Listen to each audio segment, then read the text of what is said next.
आप देख रहे हैं अमेज नाउ। गंगा, यमुना, राप्ती और गोमती के तटवर्ती इलाकों से खबरें आप तक।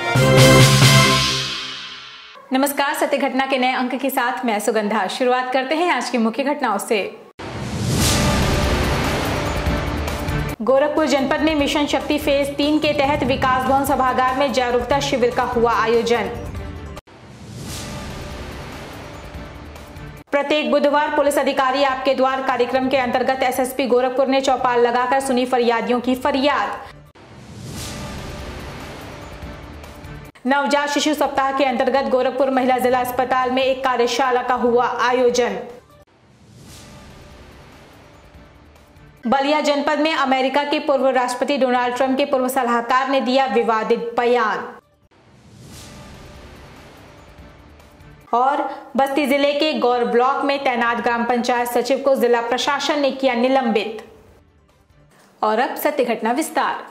मिशन शक्ति फेज 3 के तहत गोरखपुर जनपद के विकास भवन सभागार में महिलाओं से संबंधित विभिन्न कल्याणकारी योजना विषय पर एक जागरूकता शिविर तथा महिला जन सुनवाई कार्यक्रम एवं उनकी समस्याओं के निस्तारण के उद्देश्य से एक कार्यक्रम का आयोजन किया गया।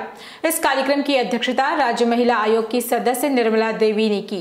इस दौरान जिसमें जनपद के विभिन्न ब्लॉकों से दर्जनों की संख्या में महिलाएं पहुंची, जिन्होंने अपनी समस्याओं को महिला आयोग की सदस्य के सामने रखा। इस मौके पर सजनवा क्षेत्र की रहने वाली एक पीड़ित महिला ने स्थानीय पुलिस पर कार्रवाई नहीं करने का आरोप भी लगाया। सरकार की जितनी भी योजनाएं चल रही हैं, हम उनके बारे में सभी अधिकारियों से जानकारी प्राप्त करते हैं और वो कहाँ तक चल रही हैं, उनकी क्या पोजीशन है, वो मतलब कितना और अच्छे ढंग से हो सकें, महिलाओं को कितना लाभ मिला, कितने लाभार्थी हुए और अभी वो मतलब उसका स्तर क्या है, इसके बारे में जानकारी लेते हैं। समीक्षा बैठक करते हैं सभी अधिकारियों के साथ और उसके बाद हम महिला जन सुनवाई करते हैं। महिलाओं की समस्याओं का, सभी प्रकार की समस्याओं का समाधान करने का पूरा प्रयास रहता है और अगर आज मौके पे हो जाता है तो बहुत अच्छा है। किसी कारणवश अगर आज नहीं हुआ तो फिर हम उसको क्या कहते हैं, अधिकारियों से आदेश दिया जाता है कि वो इस तरह से करके इस परेशानी को दूर करें उनको, ताकि वो स्वस्थ और एक सुखी जीवन बिता सके। प्रदेश सरकार के निर्देश पर चलाए जा रहे प्रत्येक बुधवार पुलिस अधिकारी आपके द्वार कार्यक्रम के अंतर्गत आज गोरखपुर जनपद में भी पुलिस अधिकारियों ने जनपद के सभी थानों पर चौपाल लगाकर जन समस्याएं सुनी। इसी क्रम में गोरखपुर के वरिष्ठ पुलिस अधीक्षक डॉक्टर विपिन टाड़ा ने चिलवाताल थाने पर चौपाल लगाकर वहां पहुंचे फरियादियों की समस्याओं को सुना और उनके शीघ्र निस्तारण के लिए संबंधित अधिकारियों को निर्देश भी दिया।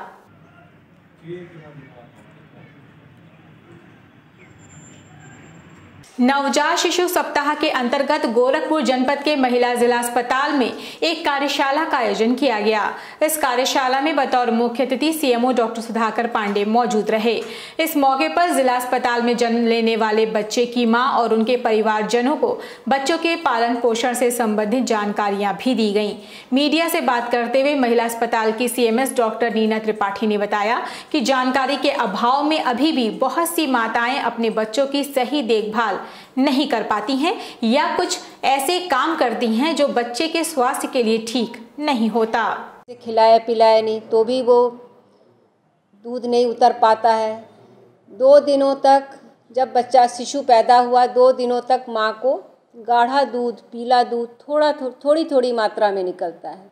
वो दूध हमें ज़रूर पिलाना चाहिए नवजात बच्चे को, लेकिन हमारी माताएं समझती कि नहीं, वो गंदा दूध है, वो हमें नहीं पिलाना है। ऐसा नहीं है, पिलाना चाहिए। तीसरे दिन से जाके कहीं नॉर्मल जो सफ़ेद दूध होता है वो उतरता है और कोई समय नहीं है दूध पिलाने का। जब बच्चे की आवश्यकता है हमें तब पिलाना है। और ये रिसर्च में भी निकला है कि जो बच्चे माँ का दूध पीते हैं वो बहुत ही उनकी बुद्धि का विकास बहुत अच्छा होता है, वो बहुत तेज बच्चे होते हैं वनिस्पत जो बच्चे ऊपर का दूध पीते हैं। बलिया जनपद में अमेरिका के पूर्व राष्ट्रपति डोनाल्ड ट्रंप के पूर्व सलाहकार एवं इसरो और नासा के साइंटिस्ट डॉक्टर विनय सिंह ने एक विवादित बयान देकर इस समय सुर्खियों में हैं। साइंटिस्ट डॉक्टर विनय सिंह ने पवित्र ग्रंथ रामायण और महाभारत को फेक बताते हुए अपने विवादित बयान में कहा कि भारत के विकास में धर्म सबसे बड़ा बाधक है, इसलिए सरकार को 18 साल तक के बच्चों को धर्म की शिक्षा देने पर रोक लगाना चाहिए। आपको बता दें कि जनपद के नगरा थाना क्षेत्र स्थित तारीबड़ा गांव के रहने वाले डॉक्टर विनय सिंह अमेरिकी राष्ट्रपति डोनाल्ड ट्रंप के जनवरी 2018 से 2019 तक सलाहकार रहने के साथ ही पूर्व प्रधानमंत्री स्वर्गीय अटल बिहारी वाजपेयी द्वारा यंग साइंटिस्ट का अवार्ड और 2020 में बेस्ट रिसर्चर का अवार्ड भी पा चुके हैं। एक तो इसमें यह है कि आप कितना भी पाप कर लो और गंगा में नहा लो तो पाप धुल जाएगा। तो इस तरीके की चीज़ें हैं, हर गलती का जो है एक प्रावधान है दिया हुआ है धर्म में। तो ये भी लोगों को जो है ईमानदार नहीं बना पा रहा है। धर्म देखिए, हजारों पन्नों के पुराण हैं और हर शास्त्र हैं, हर शास्त्र में कहीं ना कहीं ये जरूर दिया है कि आप जीवन जियो लेकिन किसी के साथ ऐसा रहो कि अन्याय न हो, हराम का पैसा किसी से न लो।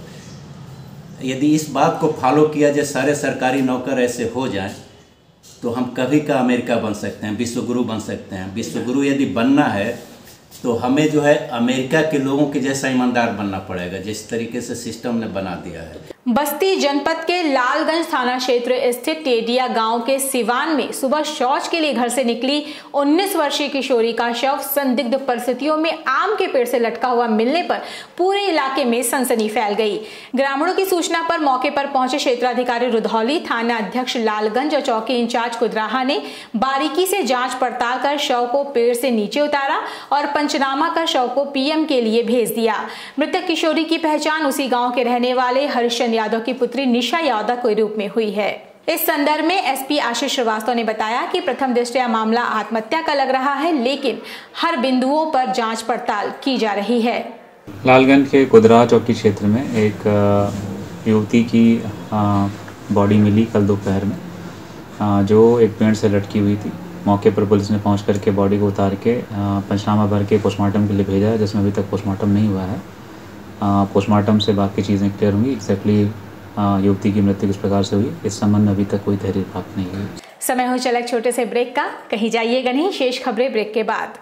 प्रॉब्लम हेयर फॉल की हो या हेयर लॉस की, दोनों समस्याएं एक ही हैं। या फिर पके बालों की समस्या हो, आप करा सकते हैं हेयर ट्रांसप्लांट। इसके लिए आपको आना होगा La Femex derma skin care and laser clinic, Noida sector 50। हर उम्र के मरीजों का होता है ट्रीटमेंट। हमारी दूसरी ब्रांच वैशाली में भी व्यवस्थित है। अपनी एक्चुअली एज से वो ज्यादा मैच्योर लग रहे होते हैं, तो उनको परेशान होने की जरूरत नहीं है। एक ट्रांसप्लांट नाम की ऐसी सर्जरी होती है जिससे वो अपना वापस से कॉन्फिडेंस को गेन कर सकते हैं। यहाँ पे जो ओवरऑल मैंने पूरी टीम का कोऑर्डिनेशन देखा, एक जो एनवायरनमेंट देखा, जिस तरह उन्होंने ट्रीट किया, it was really awesome experience. यहाँ पेशेंट्स का उपचार से पहले और बाद में रखा जाता है खास ख्याल। महीनों और हफ्तों के चलने वाले ट्रीटमेंट की खिचखिच नहीं, महज 6-7 घंटे में संपूर्ण उपचार।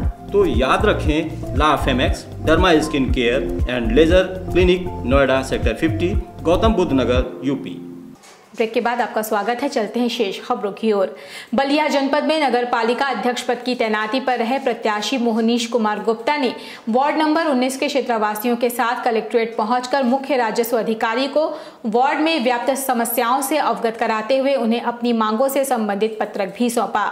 प्रत्याशी मोहनीश गुप्ता की माने तो जगदीशपुर क्षेत्र में पानी सप्लाई की मुख्य पाइप विगत 2 वर्षों से टूटी फूटी पड़ी है, जिसे लेकर बलिया नगर पालिका ईओ दिनेश कुमार विश्वकर्मा को लिखित रूप से अवगत भी कराया जा चुका है, लेकिन अब तक पाइप का मरम्मत नहीं हुआ। नतीजा, क्षेत्र के लोग गंदा पानी पीने को मजबूर हैं। पानी की जब भी सप्लाई स्टार्ट हो जाता था तो 3 तल्ले पे पानी ऑटोमेटिक भर जाती थी। आज तो टुल्लू ऑन करने के बाद भी पानी नहीं पहुंच रहा है। 1.5 साल से ऊपर हो गया। और हो क्या रहा है कि वो पानी, वो पाइप असल में नाली के नीचे है, मेन सप्लाई जो है, और वही फूटी हुई है। तो जब पानी की सप्लाई जब बाधित हो रही है, बंद हो रही है, तो गंदा पानी नाली के अंदर प्रवेश कर जा रहा है और वही गंदा पानी लोग पीने के लिए बाधित हो रहे हैं। बस्ती जिले के गौर ब्लॉक में तैनात ग्राम पंचायत सचिव प्रशांत पांडे को निलंबित कर दिया गया है। आपको बता दें कि निलंबित ग्राम पंचायत सचिव पर भ्रष्टाचार के कई आरोप लगे थे, जिसको लेकर जांच चल रही थी और अब प्रथम दृष्टया जांच में दोषी पाए जाने के बाद उनके विरुद्ध कार्रवाई की गई है।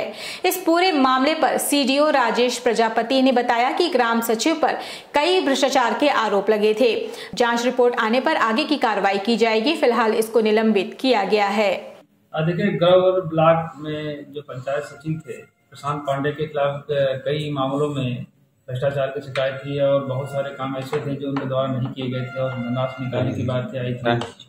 बहुत सारे कार्यों के अभिलेख नहीं तैयार किए गए थे। उन्हीं सब आरोपों को लेकर के उनके खिलाफ कार्रवाई की गई है और उनको विभाग द्वारा सस्पेंड भी किया गया है और विभाग की कार्रवाई प्रस्तावित की गई। खबर यूपी के बलिया से है, जहां बांसडी विधानसभा से भाजपा नेता अजय शंकर पांडे कनक ने पूर्वांचल एक्सप्रेस वे को लेकर सपा मुखिया अखिलेश यादव को चैलेंज दिया है। इस मौके पर भाजपा नेता ने कहा कि पूर्वांचल एक्सप्रेस तो पूर्वांचल के लोगों के लिए बना है, पर सबसे पहले एक्सप्रेस वे का फायदा अखिलेश यादव उठाने जा रहे हैं और जब वो गाजीपुर से लखनऊ अपनी विजय रथ यात्रा लेकर पहुंचेंगे तो वो योगी के एक्सप्रेस का अनुभव मीडिया को जरूर बताएंगे। इसके साथ ही उन्होंने अखिलेश यादव पर आरोप लगाते हुए कहा कि योगी और मोदी ने पूर्वांचल वासियों के लिए विकास पथ बनाया है, पर अखिलेश यादव रथ यात्रा निकालकर लोगों को जाति और धर्म के नाम पर बांटने का रास्ता तय करेंगे। कल मोदी जी और योगी जी ने उस सड़क का इनॉग्रेशन किया, उद्घाटन किया और आज अखिलेश यादव जी उस पे आ रहे हैं उसका श्रेय लेने के लिए। मैं तो बहुत बहुत धन्यवाद देना चाहूँगा कि योगी और मोदी जी को कि पूर्वांचल के लोगों से पहले अगर सबसे पहला अगर कोई श्रेय लेने आ रहा है तो सपा के लोग आ रहे हैं, माननीय अखिलेश यादव जी आ रहे हैं उस रोड का। मैं तो उनसे यह कहना चाहूँगा कि वो मीडिया वालों को एक बार ज़रूर चल के बताएं, जाने के बाद वहाँ से जब यहाँ से लखनऊ पहुँचे तो एक बार मीडिया वालों से यह ज़रूर बताएं कि हमारी जो सरकार भारतीय जनता पार्टी द्वारा बनाई गई जो पूर्वांचल एक्सप्रेसवे है, जिसको योगी जी ने बनवाया है, मोदी जी ने बनवाया है, उसका अनुभव कैसा रहा। गुरु नानक साहब के 553वें प्रकाश पर्व के उपलक्ष्य में सिख समाज द्वारा आज गोरखपुर के जटाशंकर स्थित गुरुद्वारे से एक विशाल शोभा यात्रा निकाली गई। गाजे बाजे के साथ निकाली गई ये शोभा यात्रा महानगर के हजारीपुर, अलीनगर, बख्शीपुर होते हुए वापस गुरुद्वारे पर आकर संपन्न हुई। इस दौरान सिख समाज की महिलाओं ने जहां शोभा यात्रा के रास्तों की साफ सफाई की तो वहीं सड़कों पर फूल भी बिखेरे।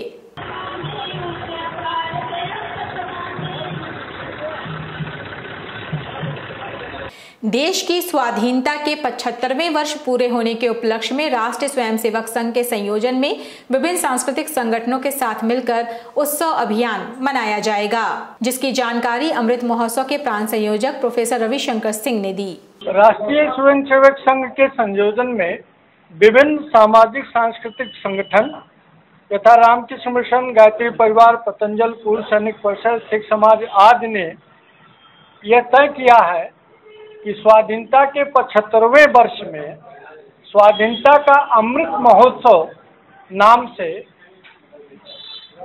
1 महीने तक चलने वाले कार्यक्रम जिसका उद्घाटन 19 नवंबर 2021 से प्रारंभ होकर रानी लक्ष्मीबाई के जन्मदिन से प्रारंभ होकर पंडित राम प्रसाद बिस्मिल के बलिदान दिवस 19 दिसंबर 2021 तक की समाप्ति होनी है का आयोजन किया जाना है।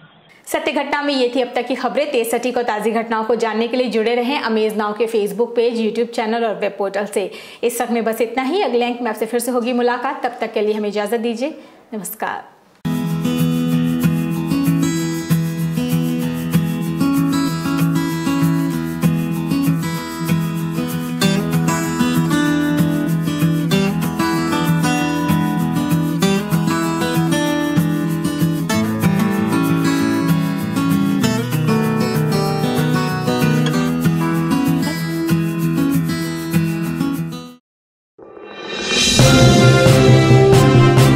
आप देख रहे हैं अमेज नाउ। गंगा, यमुना, राप्ती और गोमती के तटवर्ती इलाकों से खबरें आप तक।